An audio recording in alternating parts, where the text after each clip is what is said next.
Primeramente quiero empezar con una frase que me parece muy interesante, donde nos menciona, ¿no?, que la mente es como el paracaídas, solo funciona si se abre.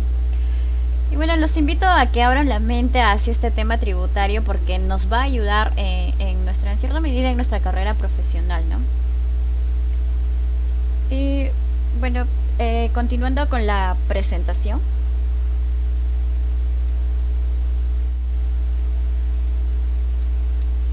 Tributar o no tributar. He ahí el dilema, ¿no? Es un artículo escrito por Daniel Arana. Bueno, es el tema del que les voy a hablar, ¿no? Mi nombre es Mariluz Teniente y el objetivo, como bien le mencioné, ¿no?, es entender básicamente sobre el propósito de la doble imposición en la comunidad andina.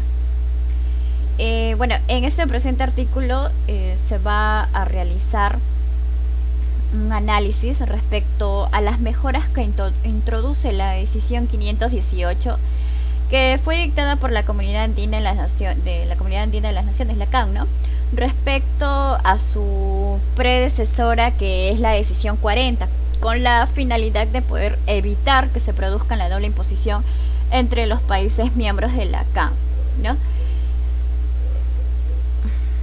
Como pueden ver, nuestro objeto de estudio, ¿no?, va a ser el modelo convenio de doble imposición, el CDI, propuesto por la OCDE, la Organización para el Desarrollo y la Cooperación Económica, y también la decisión, ¿no?, que tiene como propósito general, su propósito general es prevenir la doble imposición jurídica, ¿no?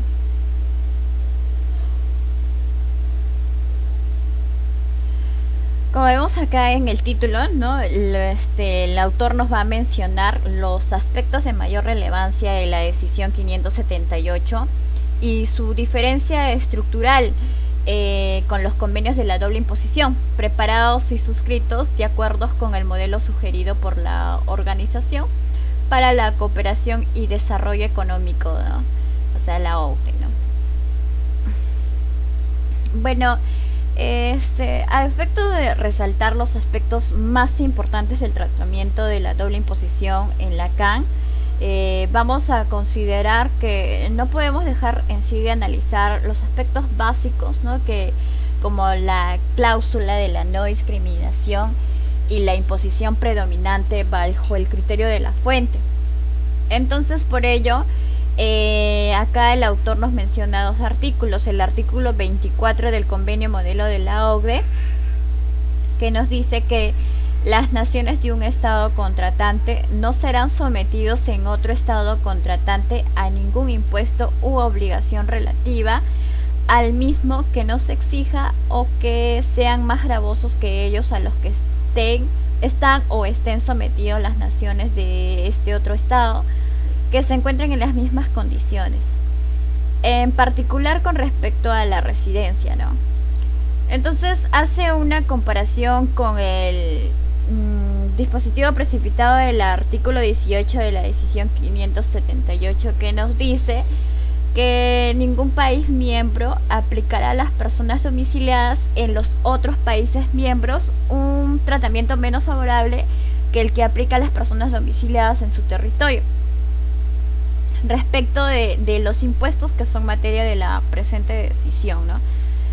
Y bueno, no obstante, la existencia de tal cláusula de la no discriminación en el ordenamiento andino, debemos señalar que en nuestra práctica nacional, en forma cotidiana, se viene aplicando normas discriminatorias. Y bueno, debemos señalar que se contraviene lo estipulado en la decisión 578. Bueno, efectivamente la problemática esto se va a reflejar en el caso de los trabajadores dependientes no domiciliados, pues sus rentas en el Perú se graban íntegramente, sin deducciones y en la tasa general del 30%, mientras que en las mismas rentas obtenidas por sujetos domiciliados tienen tanto el beneficio de la deducción de las 7 unidades impositivas tributarias, ¿no?, las 7 UITs, como la aplicación de una tasa progresiva. Como podemos observar en ambos textos normativos, para aquellos convenios elaborados basándose en el modelo de la OCDE, esa expresión que nos menciona de en las mismas condiciones, ¿no?, entre comillas, debe entenderse referida a contribuyentes que en relación con la aplicación de la legislación y reglamentación fiscal de carácter general se encuentren en situaciones de hecho y de derechos similares, siendo la residencia un aspecto crítico. Dicha situación no ocurre en el caso del artículo 18 de la decisión 578, pues el mismo no pone una condición de circunstancia de encontrarse en una misma situación de hecho o de derecho. Entonces se desprende que un Estado andino no puede aplicar a las personas domiciliadas en los otros países andinos un trato menos favorable que le aplica a sus domiciliados respecto del impuesto a la renta, ¿no? Esto va a traer como consecuencia que bastará que un sujeto sea domiciliado en cualquier país miembro de la CAN para que el tratamiento tributario que se le otorgue a dicho sujeto en nuestro país, ¿no?, en Perú, sea el mismo que se otorga localmente en cualquier domiciliado. Bueno, la existencia de la cláusula de la no discriminación en el ordenamiento andino, esto es creo que lo más bueno, debemos recalcar o debemos señalar que en nuestra práctica nacional, en la vida cotidiana, la forma cotidiana, se viene aplicando en sí normas discriminatorias. Por lo expuesto, el autor considera realmente importante, ¿no?, que el legislador andino debe tomar en cuenta la realidad tributaria con que se viene operando en los países miembros de la CAN, a fin de evaluar si dicha cláusula de no discriminación finalmente deviene en ineficaz por efectos de la práctica o si es factible elaborar algún mecanismo conexo, ¿no?, que efectivamente llegue a otorgar a los domiciliados de un país miembro, no un trato igual al que se le otorgue a un domiciliado del otro país miembro. Como ya le había mencionado en ejemplos, son las deducciones, a fin de evitar estos tratos desiguales que propician, ¿no?, unos tratos menos favorables. Bueno, de ahí nos habla sobre la aplicación del criterio de la fuente en la CAN y su problemática. En efecto, del mismo modo, ¿no?, que al inicio del análisis se refería al fenómeno denominado de la doble imposición de los CI, como la decisión 578, también puede dar lugar a otro fenómeno contrario a este, ¿no?, que lo llama en términos sencillos la doble o múltiple no imposición. Situaciones cuya consecuencia radica en que ninguno de los estados contratantes pueda gravar la renta derivada de una operación comercial entre los mismos, siendo este uno de los principales efectos no deseados por los estados contratantes que se mencionó inicialmente, ¿no? Bueno, para ello el artículo, como ve la diapositiva, ¿no?, el artículo 14 de la decisión 578 nos dice que las rentas obtenidas por empresas de servicios profesionales, técnicas de asistencia técnica y consultoría serán gravables solo en el país miembro en cuyo territorio se produzca el beneficio de tales servicios, salvo prueba en contrario. Se presume que el lugar donde se produce el beneficio es aquel que se imputa o registra el gasto correspondiente. Entonces, dicha aplicación de la decisión 578 produciría en no pocos episodios el fenómeno de la doble no imposición, ¿no?, antes explicado. Pues para ello, para hacer un poco más entendible, le voy a hablar sobre un ejemplo que nos menciona el autor, en la que nos dice que si una empresa ecuatoriana presta desde su territorio un servicio que no sea de asistencia técnica a una empresa peruana, este servicio no estaría sujeto a imposición en ninguno de los dos países miembros. Bueno, pero en la aplicación de la decisión 578, Ecuador no podría gravar la renta generada por tal servicio. habida cuenta que al ser la entidad peruana la que localmente se estaría registrando el gasto, ¿no? Y entonces la renta en cuestión solo deberá tributarse en el Perú, ¿no?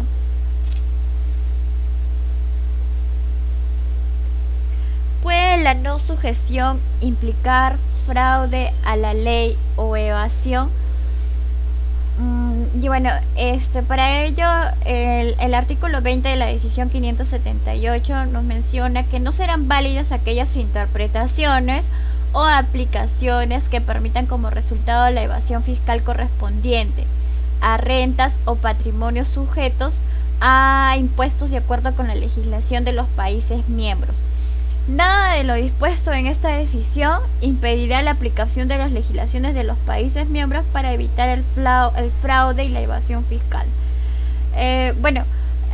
Primero tenemos que tener presente que la elusión y en el fraude a la ley no se vulnera directamente el ordenamiento jurídico. O sea, esto no infringe abiertamente al mandato de la norma, sino que se evita mediante artificios, ¿no? La realización del hecho imponible en sí.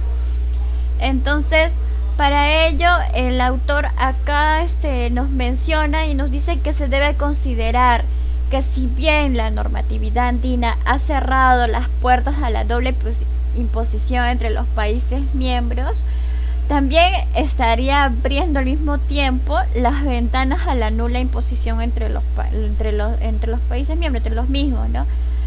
Entonces, acá se encuentra una deficiencia que puede presentarse atendiendo a las circunstancias particulares de las operaciones y que juntamente con el tratamiento de la no discriminación y el trato igualitario. Esta deberá ser materia de revisión y estudio por la CAN, ¿no? Con la finalidad, ¿no? Para culminar esto, o sea, en sí todo esto va a tener como finalidad de poder evitar tantos conflictos normativos que en sí son como perjuicio económico para los estados miembros, ¿no? Bueno, esto sería todo de lo que nos estaría hablando el autor en el artículo, ¿no? Realmente les agradezco si se han quedado a terminar el video y bueno, eso sería todo de mi parte.